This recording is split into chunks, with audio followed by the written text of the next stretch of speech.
गिरिडीह सदर अस्पताल पहुंचे टाइगर जयराम महतो। सदर अस्पताल परिसर में धरने पर बैठे स्वास्थ्य आउटसोर्सिंग कर्मचारियों के आंदोलन को सोमवार को उस वक्त मजबूती मिल गई जब जयराम महतो स्वयं धरना स्थल पर पहुंचे। उन्होंने आंदोलनरत कर्मचारियों से मुलाकात कर उनकी समस्याएं सुनी और उनके समर्थन को भरोसा दिलाया।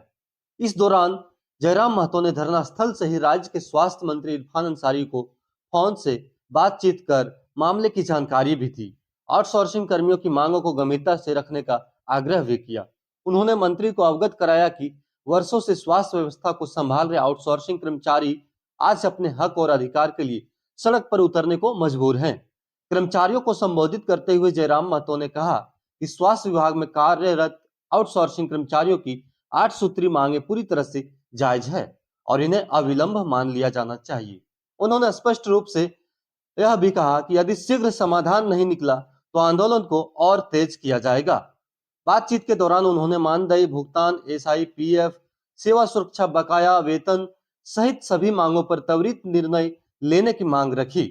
धरना स्थल पर मौजूद कर्मचारियों ने बताया कि समय पर वेतन नहीं मिलना, अत्यधिक कार्य दबाव, सुरक्षा की कमी और भविष्य की अनिश्चितता उनकी प्रमुख समस्याएं हैं। कई बार विभागीय अधिकारियों को अवगत कराने के बावजूद कोई ठोस कार्रवाई नहीं होने से उन्हें हड़ताल का रास्ता अपनाना पड़ा। गौरतलब की बात है कि आउटसोर्सिंग कर्मचारियों की हड़ताल के कारण सदर अस्पताल की स्वास्थ्य सेवाएं आंशिक रूप से प्रभावित हो रही है और जिससे मरीजों को कठिनाइयों का सामना करना पड़ रहा है। कर्मचारियों ने कहा कि जब तक उनकी मांगें पूरी नहीं होती तब तक धरना और हड़ताल जारी रहेगा। आइए आपको सुनवाते हैं कि आखिर इस विषय में जयराम महतो ने क्या कुछ कहा। डिटेल को उनको पहले हम सुपुर्द करेंगे और उसके बाद फिर उन पर कार्रवाई की अपेक्षा रखेंगे और कार्रवाई करने के लिए हम उन्हें आग्रह करेंगे। तो क्या लगता है कि होगा मामला इन लोगों के सामने? देखिए, शांत तो होना ही चाहिए। कुछ दिन पहले बोकारो में भी इस प्रकार की परिस्थिति थी, फिर उस धरने के बीच हम गए, वहाँ भी जाकर बैठक किए, वार्ता हुई और वहाँ भी मंत्री जी से बात हुई। उनको हस्तक्षेप करने के लिए मैंने कहा और 3-4 दिनों में उनका पेमेंट का भुगतान किया गया। सर, बोकारो जब आप गए थे तब पेमेंट बढ़ने की बात हुई थी, यहाँ भी पेमेंट बढ़ाने की ये लोग मांग कर रहे हैं, तो क्या लगता है पेमेंट बढ़ के मिलेगा? बिल्कुल।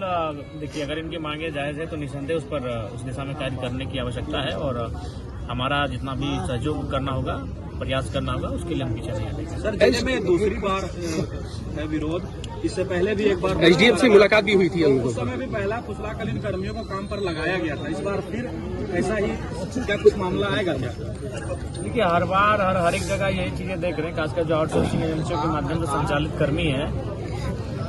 3-4 महीने का वेतन भुगतान होता है, वो धरने पर बैठते हैं, फिर 1 सप्ताह के अंदर वेतन मिलता है, फिर अगला ड्यूज होता है, फिर वो धरने पर बैठते हैं। तो ये परंपरा, ये व्यवस्था अब खत्म होनी चाहिए।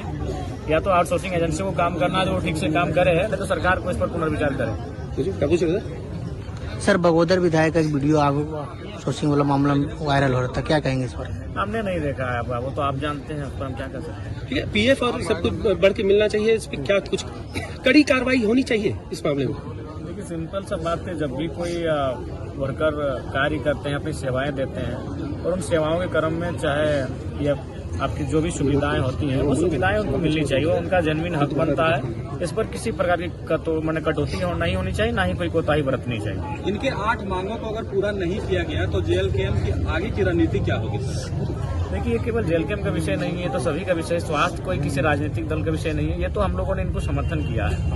ये एक ऐसा विषय है जिससे हर एक व्यक्ति प्रभावित होता है, तो इस विषय पर सभी को सोचना चाहिए और इनका सपोर्ट करना चाहिए।